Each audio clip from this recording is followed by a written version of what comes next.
Ay, Dayan. Since may field care event naman tayo na tawag ay Solaris, what if, interviewin natin dun yung mga IU associates natin? Uy, magandang idea yan. Tara, puntahan natin. Sige. And we're here! Pwede na ba tayo magsimula? Tara! Gusto mo kumita, pero hawak mo oras mo? Gusto mo bang kumita habang nakakatulong sa kapwa Pilipino mo? Gusto mo bang maging IU associate? Actually, the best part of being an associate at a field care event like this, one, no, yung kagaya ito na sobrang magarbo and grande, and actually, I am proud because as an IO associate, I am one of the people who represents what IOSS is about.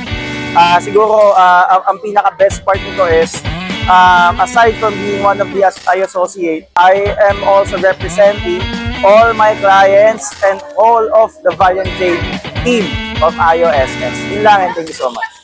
Okay, best part of being an associate is you can do the business anytime, anywhere. Diba? Tapos yung mission mo to help the Filipinos magkaroon ng proper healthcare, magagawa nila. That's all.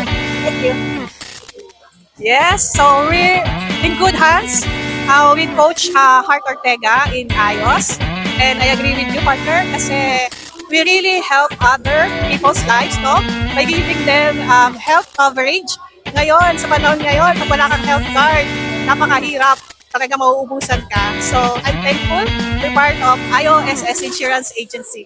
We are proud IO associates. I have the perks of my time, meaning to say, hindi ako pressured and hawak ko talaga yung oras ko literally. And at the same time, sobrang ganda ng mga nangyayari sa akin. Kasi parang counting of it na parang hindi ako na-stress maghanap ng kliyente kasi prior sa mismo lalapit sa'yo as a field care and IOSS as HR. Yun lang naman so far, I think yung comfortability and at the same time yung stress-free ba, natapano. Yun lang naman. Thank you. Parang feeling blessed kasi I joined PhilCare na part-time lang talaga to. Actually, part-time. I'm doing this part-time.